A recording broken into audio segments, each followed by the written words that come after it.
Hello, my friends. Jenna here, and I am back after what was.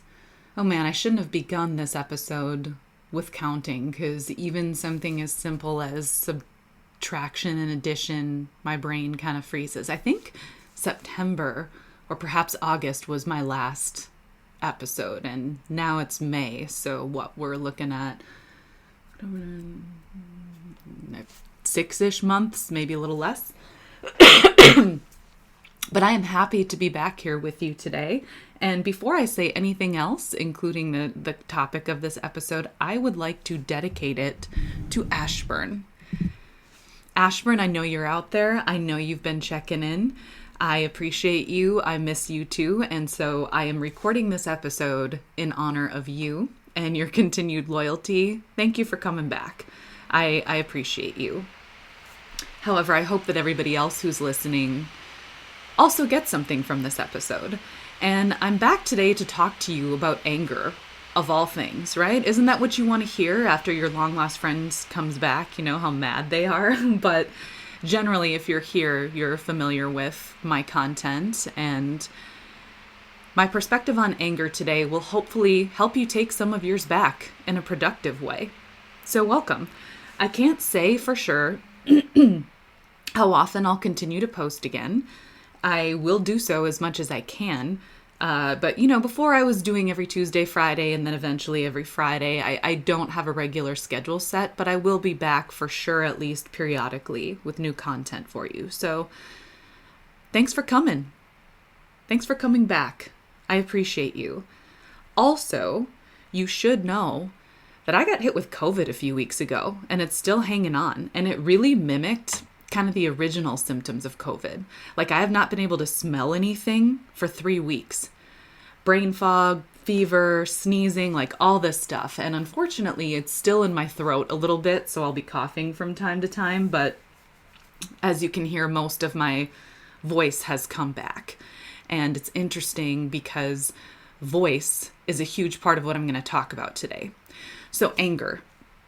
My mind is here on anger because I believe that we have gotten to a place, at least in the United States, where we have created a very unhealthy relationship with anger.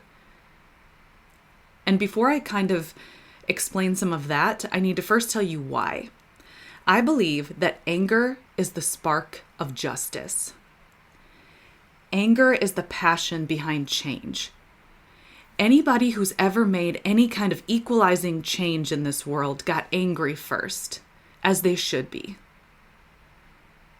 Martin Luther King is a common example, but part of why his speeches were so impassioned is because he was angry, rightfully so, about how his people were treated. The women who fought for the right to vote in this country, vote for people who didn't look like them, but still, the women who were fought for the right to vote in this country were angry first. Again, as they should be. People who leave violent relationships, abusive relationships, get angry first at how they're being treated. One of my favorite things that I've ever written, Fury, the story I'm most proud of, which you can always go and read for free at lovingcreatively.com, and I highly recommend you do. I started writing that story, which features an indigenous superhero, an indigenous female superhero, who also is fighting for, the safety of the environment, the world that we live in, and those she loves. I wrote that story because I was pissed off about the movie Chronicle. That's a story that features 3 young high school men who get powers mysteriously. Unfortunately, although it came out in 2014, they still killed off the black character first. I thought we were beyond that at this point.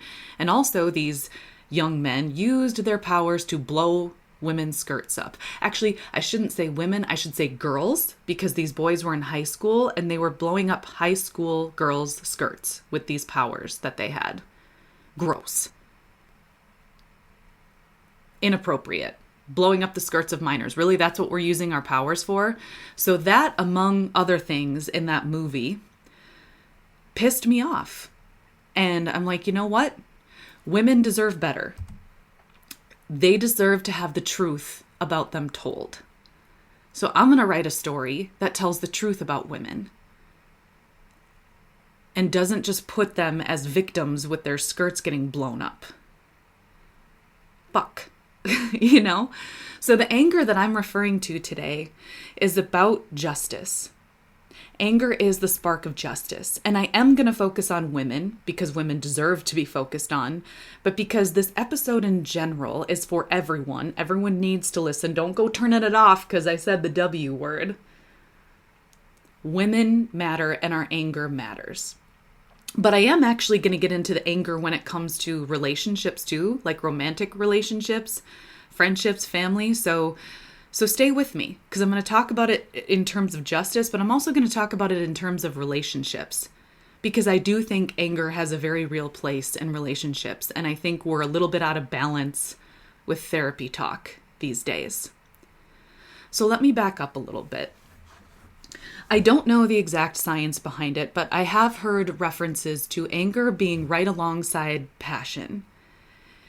And I think in the media, you know, on shows like Jerry Springer and, you know, dramas with couples, anger between couples is often portrayed as trashy, right? Like, oh, if a couple's arguing, that means they're trashy or they're unhealthy or they've got problems.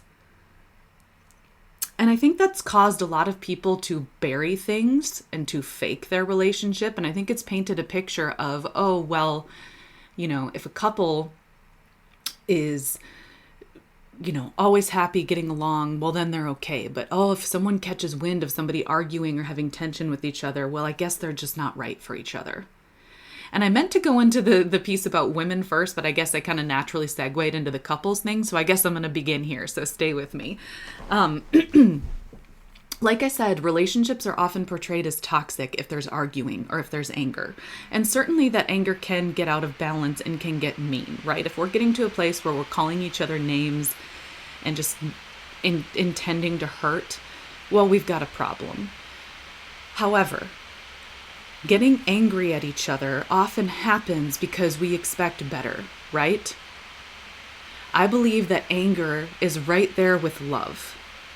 I don't know if you know a whole lot about lightning and thunder, but do you know that part of the purpose of lightning is it has something to do with like physics and the molecular level of things. And when lightning strikes, it kind of resets things so that healthy growth can happen. Look it up. Because the internet will be able to tell you a lot more than I can. Because when I researched this, you know, it's been a couple months now. But lightning actually resets the atmosphere. Lightning is intense. It's scary. If it hits something too hard and directly, it can cause some problems. But at its core, the purpose of lightning is to kind of reset the atmosphere. It allows some sort of molecular negative ions, or not negative ions, but it's something like that. It has to do with physics and the charges. And when it hits, it allows for a reset so that healthy growth can happen. If we look at nature, nature is not always gentle, right? Imagine how hard it is for a little daisy to push up through the ground. That's intense. It's muddy. Things literally grow in the mud. And anger itself is muddy. When you're in the thick of an argument and emotions are running high, it's muddy. Sometimes you can't always see the exact way out. You don't know where you're going to end up, and sometimes the emotion is so high that you don't even know really what's going on, but you are releasing emotions. You're allowing them out. And oftentimes in arguments, there is truth to be found in that release. Oftentimes, if you're arguing with somebody you love, and you're not arguing just to hurt, you're arguing either because you're hurt or you're disappointed in them, there's a layer of truth to what you're saying. You're fighting for a cause. Maybe your partner has a habit that you can see is hurting them and hurting you. And you're arguing because you want that to stop so that you can both get through it and put your energy into healthier things. Maybe you're just hurt and you need to express that. Because hurt is right there, pain is right there alongside anger too. You know, and that's true even in matters of justice as well, right? If we rewind back to women, A lot of women are hurt because of how they've been treated, the stereotypes that have been out there. So allowing that anger out is also a way to release the hurt. So the point that I'm trying to make here is that anger can serve a very healthy purpose, even if sometimes ugly words come out. Now again, we shouldn't make a habit of that. Every time that I've ever sworn at someone or called a name when I've been arguing, I've regretted it. But I don't regret getting angry, because here's what I've found on the other side of anger. I felt better. It's almost like when you work out, when you exercise, it's really intense when you're exercising, but then later, your body's tired. It's like this healthy exhaustion of, okay, I got that out. I feel better now. And I believe that for couples to get healthier, we need to re-examine our relationship with anger and allow anger into the relationship, which brings me to therapy talk. I think we can all agree that therapy talk has gotten out of hand, way out of hand. You cannot calmly talk everything out. That's just not the reality of how things go. But also, I think sometimes, like, therapy in general is oversaturated, and sometimes the wrong people are being validated in therapy. Meaning people who kind of have selfish, self-centered, borderline narcissistic tendencies go to therapy for the wrong reasons. They don't have a good therapist who can sense that narcissism or who can sense that self-centered nature. And so they're just validated. Everything they feel is just validated, and they are not challenged to grow up a little bit. Arguments can help people grow. I can tell you that I have grown from arguments. They don't always feel good when I'm in them, but I've learned a lot about myself. I've learned a lot about my partner. I've learned a lot about my family. I've learned a lot through arguments. Even my oldest daughter and I, man, we have identical wills. And when we go toe to toe, it kind of explodes pretty quickly. But I'm also proud of her for her strong will. I'm proud that she can go toe to toe with me and say the thing. Because I'd much rather have her say it to me now than get to be 35 years old and say, hey, Mom, you suck. Remember this, this, and this? I'd much rather her have a voice than come to me all those years later with everything that she buried because she wasn't given one. And again, all of this in balance, right? Because it's important for people to respect each other and for children to respect their parents and vice versa. But I learned things in arguments. I learned things from anger. Anger can reveal to you where your pain is. Anger can reveal to you what you want. Why was I so angry when I saw Chronicle? Well, it's because of how women were treated. And this is kind of a natural segue into the women part of this. Because sexism, I think, is the last standing, strongest hold that we have. And I'm absolutely not trying to minimize the cause of, civil rights and LGBTQ rights, because obviously we still have a lot to do there. But I'm making the argument that women are still largely suppressed, portrayed inappropriately in the media. And I actually hate the word empowered. Women do not need to be empowered. Women are incredibly powerful. What needs to happen is the world needs to be reminded of who women are. Women have been lied to, especially in the United States. And I can really only speak to the United States because that's where I grew up. I know that there's lots of problems in other countries, but I'm not going to speak to that because I don't have knowledge on that and I don't want to misrepresent something. But in the United States, lies have been told about women. They've been pushed into domestic spheres kind of throughout life and then made fun of for it. Right? How long did that barefoot and pregnant narrative last? They've been pushed into sexual roles, right? And I can attest to this, meaning from a young age, girls, because it's all over movies. It's all over the countless times that I was sexually harassed in middle school and high school. Women are told stories even about sex, that it's about making the man happy, And here's the most important thing too. It's not just the words that are said, it's the images that are shown. How much of sex in the media shows a woman having sex with a man and seeming to moan and enjoy it just from penis penetration?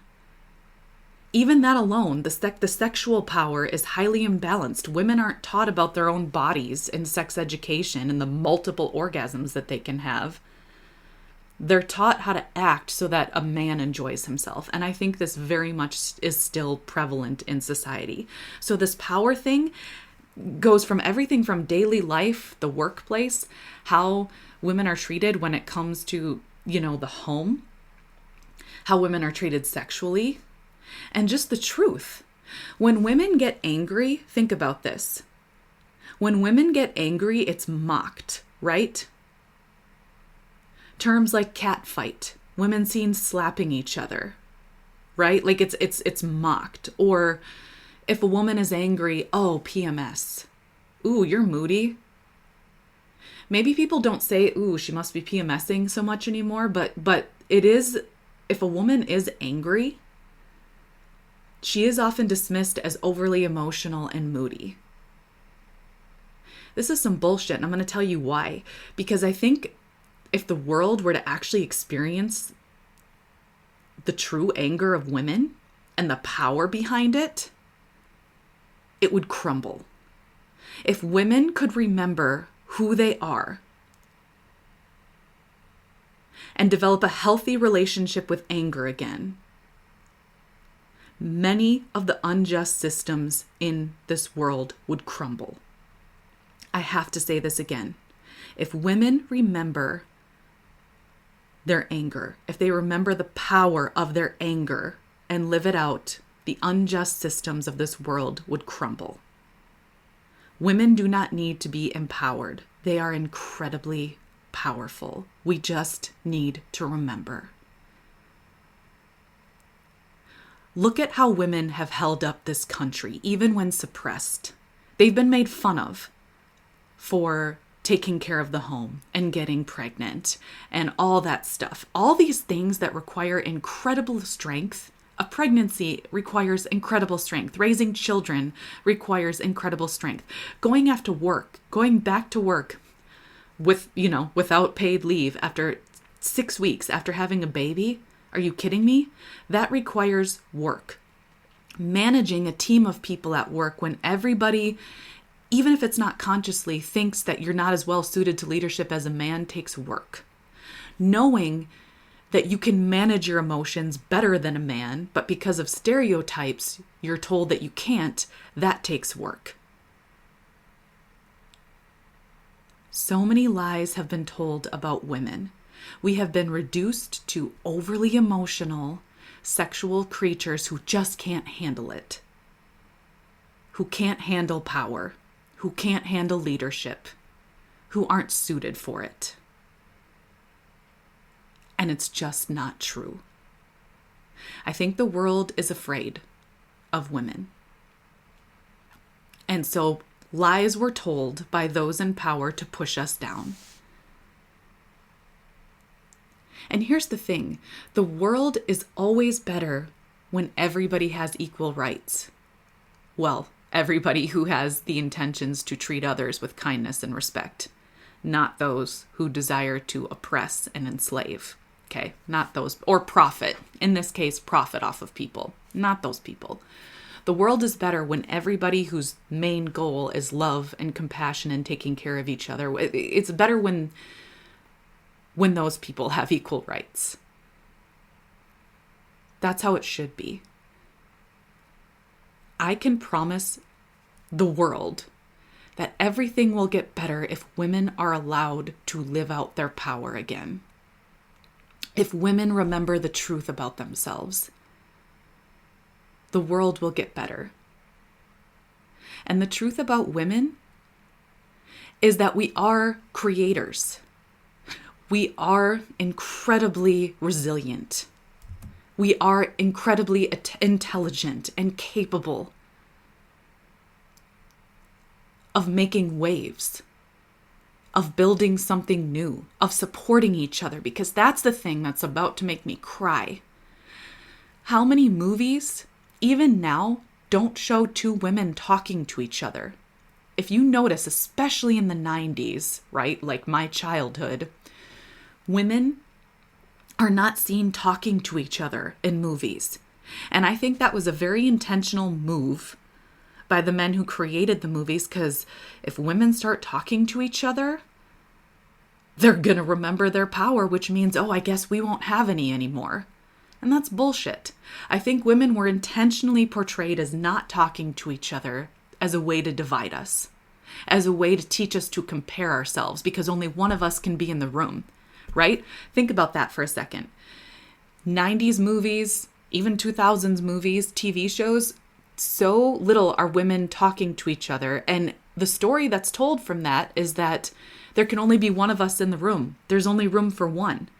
So the solution that women and girls are taught is to compare, to demean, to knock down the other woman because, oh, there's only room for one of us. So I need to pick out all of her flaws so that one is me. I absolutely believe that's a huge reason why women have been conditioned to compare and knock each other down, because the stories that are told in the media, but also in plenty of workplace environments, is that there's only room for one woman in the room. So fight each other for it, claw at each other for it, cat fight. Jesus Christ, you know? We cannot underestimate the power of stories that are told. Human beings learn by story. The stories that are told run the world. And we cannot ignore the effect that the media has. Whether that's all the stories, most of which probably aren't true, they're just distractions from what's really going on. So all the stories that are currently being told in the media, all the stories that have been told in movies, all the stories that have been told in media, this is what our culture is based on, friends. I think we forget that stories are what shape culture. And when you live in a world where you can mass distribute stories, you sure as hell better be careful about the kinds of stories you're telling. But people haven't been careful. They've been concerned about making money and about suppression so that one type of person can stay at the top.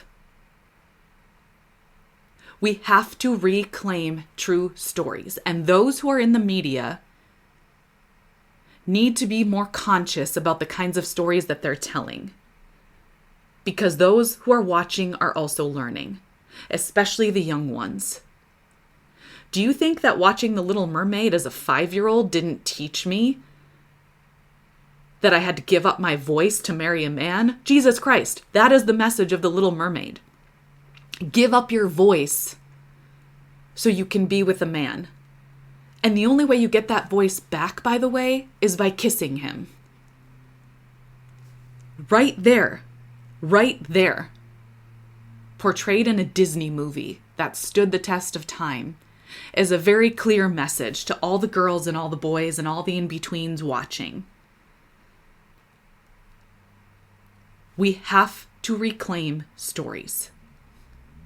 We have to tell the right kind of stories. As a human race, creating technology that can be mass distributed, we sure as fuck better start doing a better job. 'Cause these stories send messages.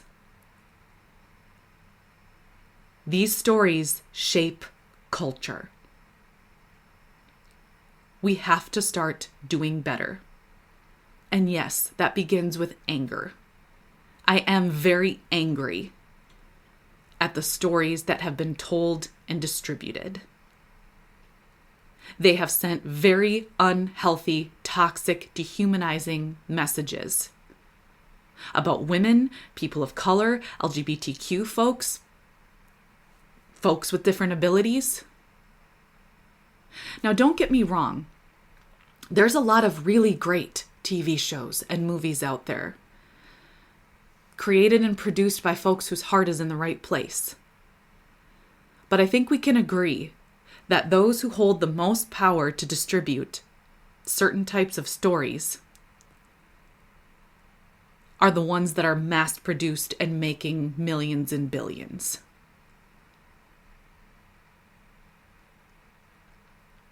We've got to reclaim some of this power. We have to reclaim our anger. So how do we do that? How do we reclaim anger in a way that's productive? Because any of us who've been angry before can also recognize, well, yeah, it sucks if you're just sitting in your anger, right? It's not healthy. Excuse me. It's not healthy to just be pissed, right? With nowhere for that anger to go. It's not healthy to hold that anger in our bodies with nowhere to release it. So here's what we do. If we're talking about the anger in relationships, so let's say you're angry at your partner, a family member, a friend. Anger starts with just telling the truth, even if you're scared that it will end in a fight. Even if you're scared that they might not like what you're saying. Intentionally come from a place of respect, from a place of wanting repair. Because I can tell you that even my worst fights with my husband or a friend didn't begin with the intention of, oh, I want to have discord with them or I want to hurt him. Never did it begin with that. Having anger doesn't mean that you want to hurt. So first ask yourself, why am I angry? Because I can tell you every time I've been mad at my husband or I've been mad at a friend, it's because there was something that was disconnecting us. There was something that was driving a wedge in our relationship, or there was a misunderstanding where I thought something was driving a wedge, but I misunderstood the situation. Or I interpreted something incorrectly. But regardless of what, that anger came from a place of, I want to be connected to him again. And I can't be connected to him again unless I say this thing.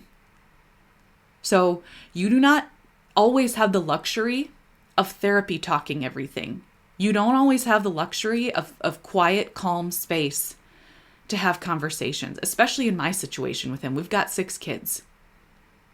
And sometimes they've heard us argue, but we don't have private space. And I would choose, and I always talk to them afterwards. We always kind of explain. It's better to be honest and say the thing. And again, we try to make it as private as possible, but walls are thin sometimes.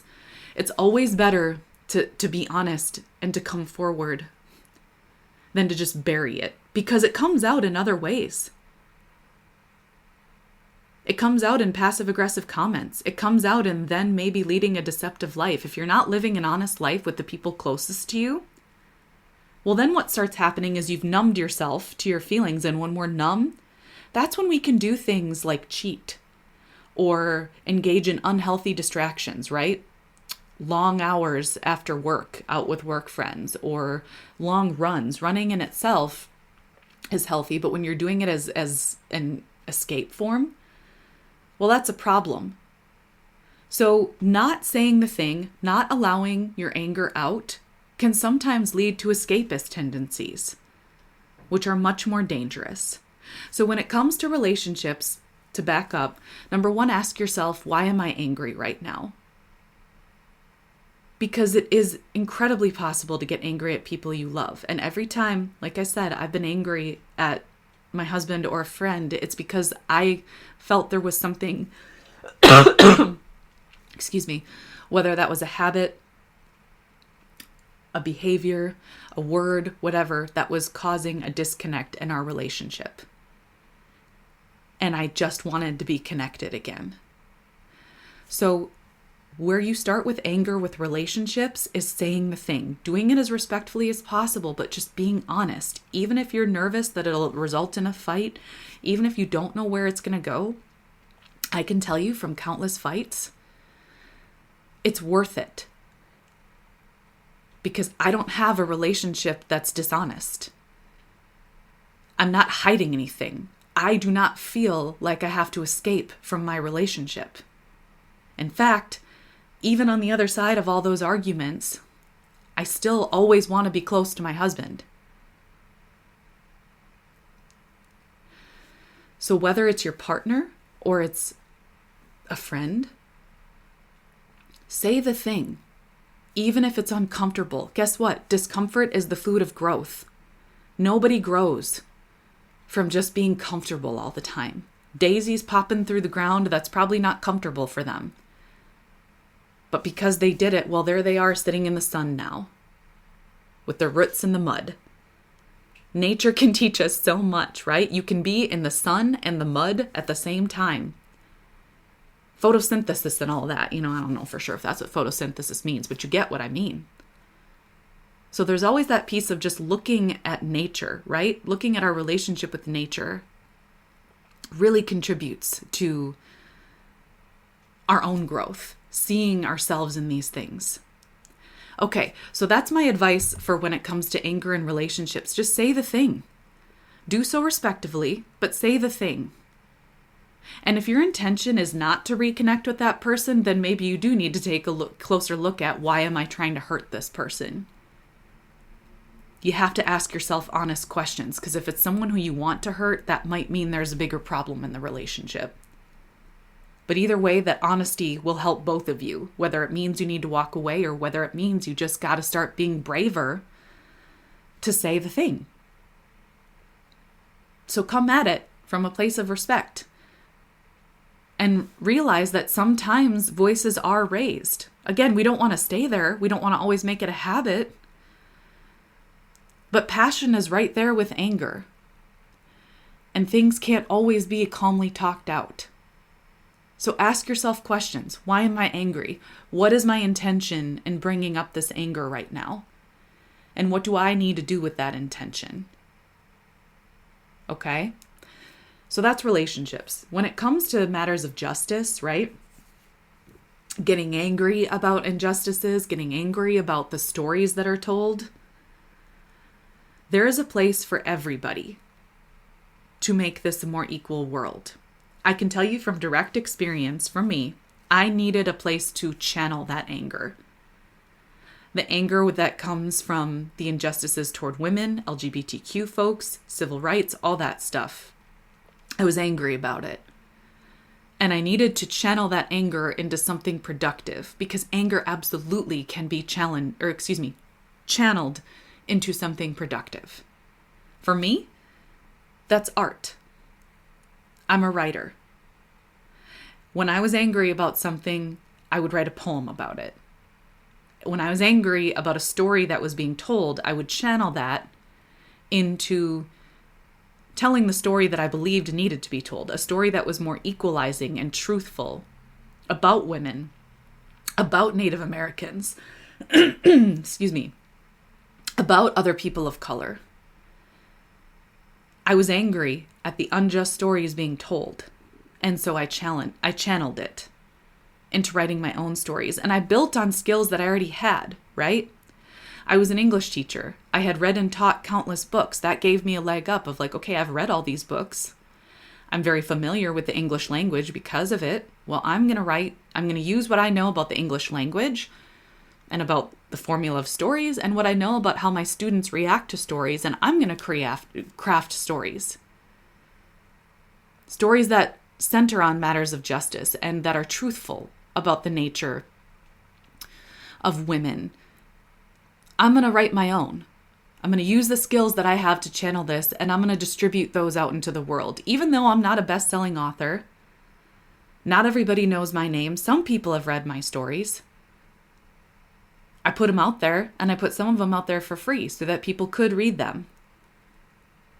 And I don't know the full ripple effect of that change, but I know people have read them.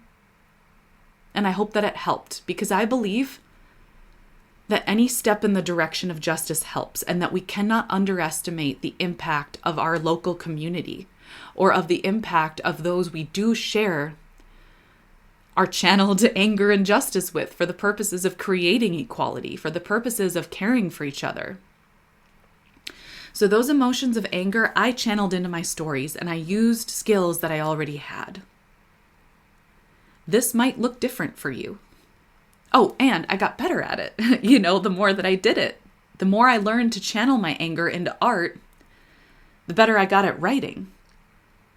This might look different for you. If you are angry about some sort of injustice, like maybe it's opportunities that are offered for girls, right? Like maybe only boys are allowed to play baseball. Maybe there's no girls' baseball team in your community. Create one. Talk to your local community ed. Talk to them about, hey, I would like to start a league for girls' baseball. How can I do that? Same thing with trans folks. Maybe with all the injustice going on with transgender people in sports, maybe in your local community, you can create something that is open to all. Hey, you want to play this sport? Great, play it. We're all going to play together. Maybe it's in your workplace. You notice that the women at your work don't talk to each other, or cliques have formed. Create some sort of book club or something. Like, hey, I'm going to start this every Friday. Right after work, we're going to meet up at this coffee shop and we're going to read this book. Any woman who wants to come is welcome.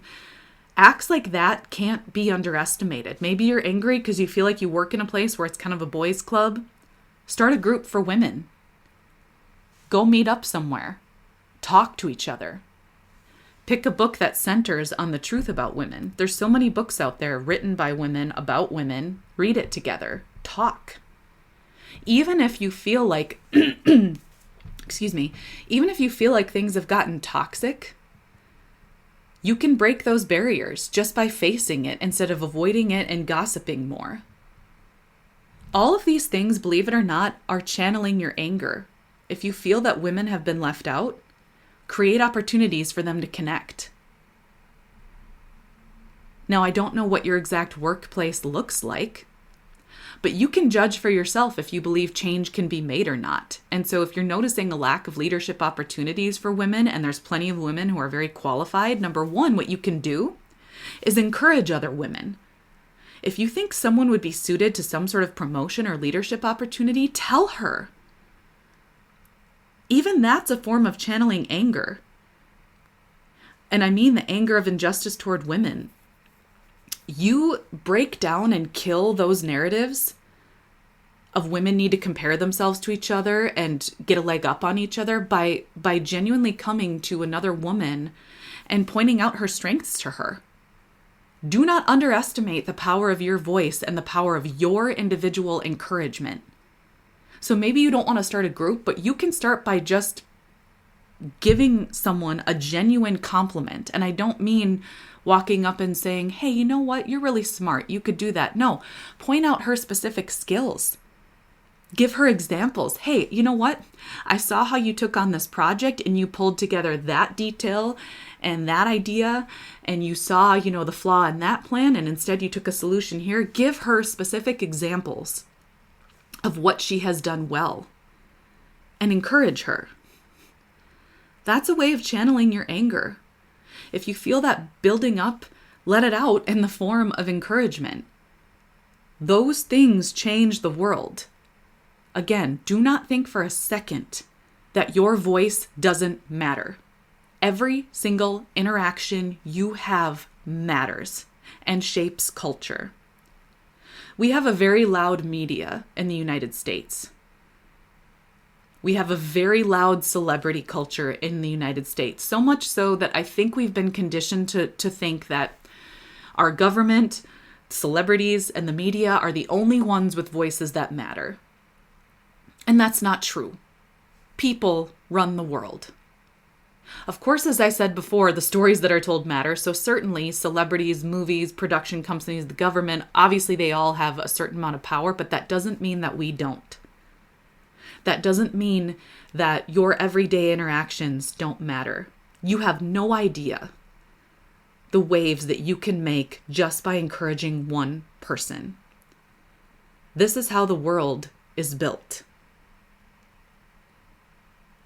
It's absolutely how the world is built. Now, there's some things when it comes to Ed Milet that I disagree on, but I have learned quite a bit from his entrepreneurial and personal growth spirit. And he tells the story over and over again about how he got his platform, a multimillionaire, right? multimillionaire entrepreneur, personal growth coach. He works with all these leaders, throughout the world. Well, he came from nothing, and he says the reason for his success is that another alcoholic helped his alcoholic father. Two guys in AA somewhere in California, not known by the world. But because of how that alcoholic helped Ed Milet's alcoholic father, and because Ed Milet watched his father recover from alcoholism, Ed Milet learned a lot about the power of one more, as he likes to quote, which began with one more day sober and is now Ed Milet's kind of business model for do the one more thing that will give you that next leg up. It's all because another alcoholic helped his father and then shaped the way that Ed decided to live his life. There are so many ways that you can make waves even by just helping one person. And maybe that person won't become a multimillionaire coach, like Ed Milet. But they will continue to impact other people. They will carry that on. Do not underestimate your power. So whatever you're angry about, whatever injustice is out there, you have the power to change it. Find where you can channel it. Anger leads to action. That's why it's the spark of justice. So many fights that have happened for equality began with anger about how someone was being treated because they knew it wasn't right. Anger leads to action.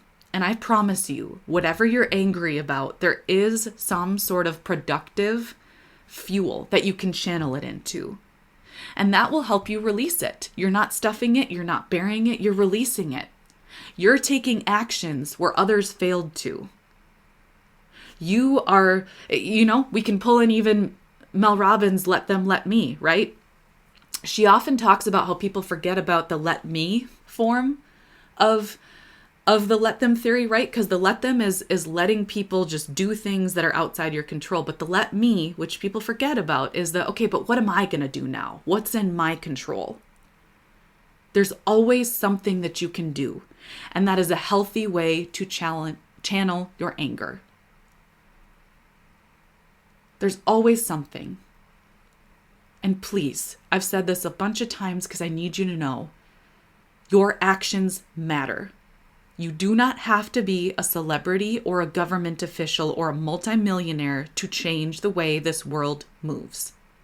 Let's go back to nature, right? You drop a pebble in the water, there's ripples. It's a simple concept, but one that we often forget, the ripple effect, right? One pebble drop creates ripples that affect the whole lake. We human beings are so much more connected, for better or worse, or all the in between, than we realize.